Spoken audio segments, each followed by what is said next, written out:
Eu não confiava em mim e desconfiava do outro.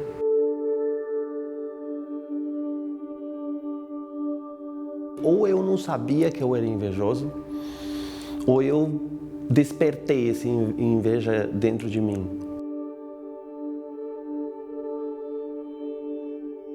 Aquela raiva toda que eu estava sentindo me fez, na verdade, perceber que eu havia me colocado naquela situação.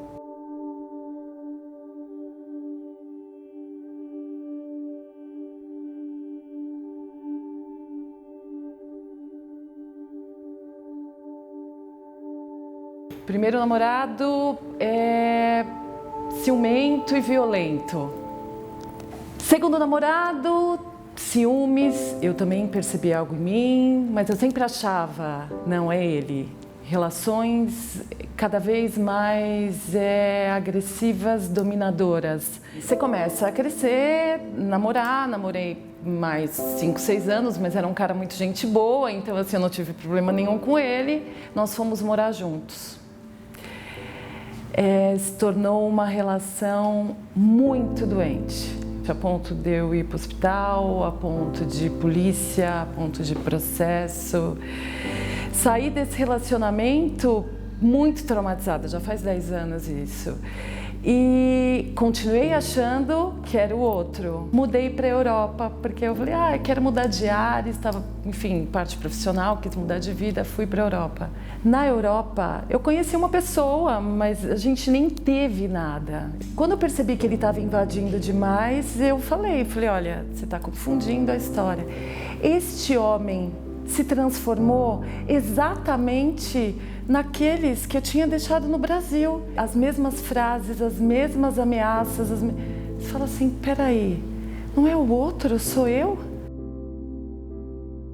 Eu voltei para o Brasil, eu ganhei, na época era meu namorado, um treinamento de imersão, 3 dias, e aí eu entrei em contato realmente com essa Sílvia, com a carência dela, com a possessão, o controle. Eu percebi que os relacionamentos para mim era eu e meu. O outro era meu. Se ele não agia exatamente da maneira que eu queria, eu era agressiva. Foi aí que eu me dei conta dos relacionamentos autodestrutivos e que estava dentro de mim isso. Admitir que eu era ciumenta e para mim foi... Primeiro despertou uma raiva, né, absurda. Então quer dizer, a moça que aparenta e que todo mundo acha super segura, super bem resolvida, não é nada disso. Fui deixando um rastro de relacionamentos mal resolvidos, sofridos, e aí eu parei. Falei, eu preciso cuidar de mim, eu tô fazendo isso comigo.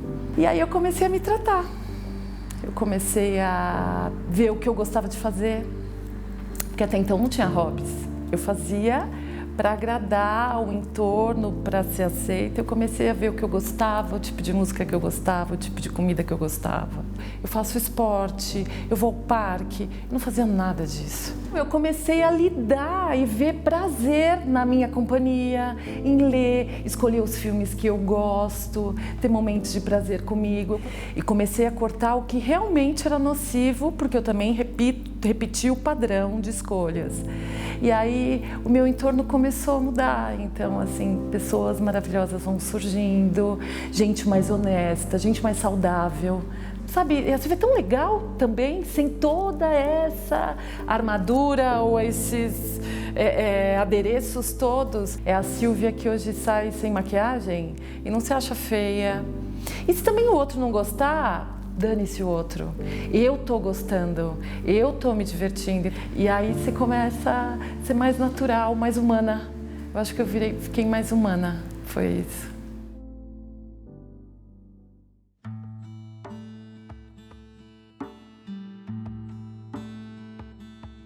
Há uns 2 anos atrás, eu tive um relacionamento com uma pessoa que era herdeira. Então, eles tinham bastante dinheiro e tinham uma outra vida, né? Na verdade, né? Eles invejavam a minha falta de coisas materiais. Eles achavam interessante eu ser uma pessoa desapegada. As coisas foram meio que não dando certo, eu não sei muito bem explicar porquê. Assim, acho que além de ter diferença de idade, além de ter diferença financeira, tinha uma diferença de valores muito grandes. Você conviver com pessoas com dinheiro, em algum momento você vai sentir inveja. Eu sentia inveja de coisas que eu poderia fazer junto com eles e de alguma forma não aconteciam. Nessa tentativa de ficar mais próximo deles o tempo todo, fui descuidando da minha vida. E uma das coisas que eu descuidei foi do meu trabalho. Então, quando de repente me dei conta, eu estava desempregado, sem dinheiro, nem para poder acompanhar o que se podia acompanhar naturalmente. Comecei a ficar extremamente seco por dentro, assim, sabe? Era uma anorexia, assim, sabe? De autoestima, basicamente, né? E comecei a invejar a vida do outro, comecei a invejar os passeios do outro, comecei a invejar os amigos do outro, comecei a invejar tudo. Me levou a um colapso pessoal, espiritual, emocional e, obviamente, físico. Perdi a vontade de viver mesmo. Perdi o meu amor próprio.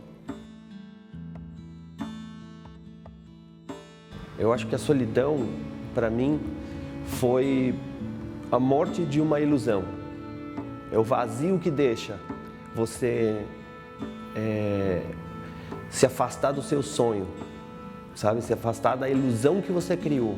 E foi um fundo de poço que levou 2 anos e meio e que durante esse tempo eu fui tentando todas as formas que você possa imaginar de tentar se salvar, né?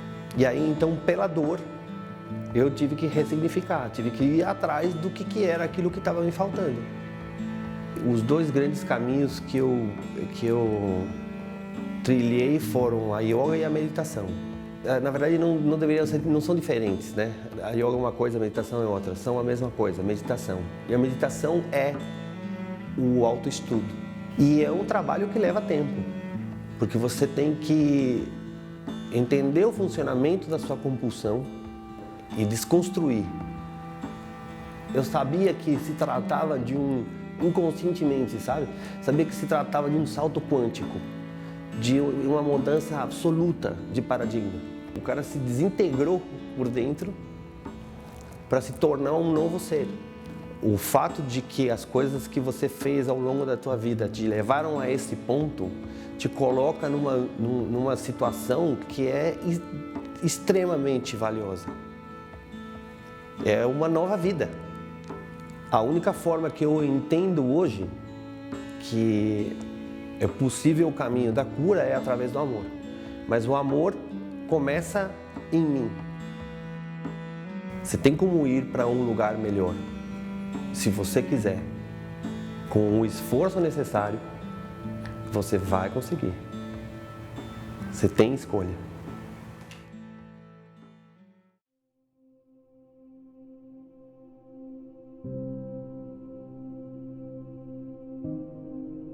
Trabalhei por mais de 25 anos no mercado de comunicação. Eu tenho uma formação de jornalista. Eu nunca planejei muito, eu quero daqui 2 anos estar na empresa tal ou ter o cargo tal. Eu nunca fiz isso na minha vida. Eu sempre fui vivendo muito o momento presente, até mesmo por conta do yoga, que está na minha vida há mais de 15 anos. O yoga entrou na minha vida pelo jornalismo, quando eu fui entrevistar um professor de yoga e comecei a me interessar pelo assunto, e nunca mais saiu. Ao mesmo tempo em que eu fui crescendo na minha profissão, eu mergulhei nos estudos de yoga, de meditação e de Ayurveda, que é a ciência do conhecimento da vida, que é a medicina tradicional da Índia. E chegou uma hora que eu me sentia muito compactada, era engraçado isso, né? Eu achava que a Renata do jornalismo era uma e a Renata do yoga, do Ayurveda e da meditação era outra. E isso foi criando uma espécie de buraco na minha alma, dentro de mim. A meditação foi o que me ajudou a conseguir lidar com tantos desafios, a maternidade, 2 filhos, muito trabalho, sem perder o prumo. No dia que eu voltei de licença maternidade, eles me chamaram para conversar e me ofereceram uma super promoção. Eu lembro que eu ouvia eles falando comigo, promoção super legal, você vai virar diretora de conteúdo. E parecia aquela voz, sabe, uma voz uau, uau. Eu só conseguia pensar no meu filho e em como eu ia fazer para continuar amamentando ele. Abracei o cargo novo e passei a ter um cargo muito burocrático, na verdade. Eu passei a atender clientes e a me distanciar um pouco mais do conteúdo, que era o que eu gostava muito de fazer. Comecei a ter equipes super grandes no trabalho e, ao mesmo tempo, me dedicando mais e mais ao estudo do yoga, da meditação e do Ayurveda. Aí fui com a família toda para a Índia e lá, além de passear, fui estudar mais meditação, mais yoga e mais Ayurveda. Quando eu voltei dessa viagem, a empresa, eu já tinha vários clientes grandes, super desafiadores. Aí a empresa, sem conversar muito comigo, me deu um outro cliente, que é uma empresa que produz frango. Eu sou vegetariana. Eu já estava muito cansada do volume de trabalho que eu tinha. E além do conceito que veio junto com esse cliente, veio mais um cliente, mais uma loucura para eu cuidar na minha vida. Eu fui tomada por uma raiva tão grande. Essa raiva desencadeou em mim todo um movimento de consciência e eu fui entrando num processo interno de perceber as mudanças que eu precisava fazer na minha vida e que aquilo só dependia de mim. Quando a gente é colocado nessas situações que a gente tem que lidar com emoções que não são tão bonitas assim, né? São sempre oportunidades da gente lembrar que a gente escolhe a nossa vida. Eu me dei conta de que eu tinha escolhido estar naquele lugar por conta de todas as escolhas que eu tinha feito no meu caminho profissional. O lapso de consciência que eu tive foi isso. Renata, você pode escolher a sua vida. Você pode escolher onde você está, você pode escolher com que você trabalha, você pode escolher. Então eu me lembrei que eu posso escolher minha vida. E o trabalho que eu faço hoje é ajudar as pessoas a se lembrarem que elas podem escolher a vida delas.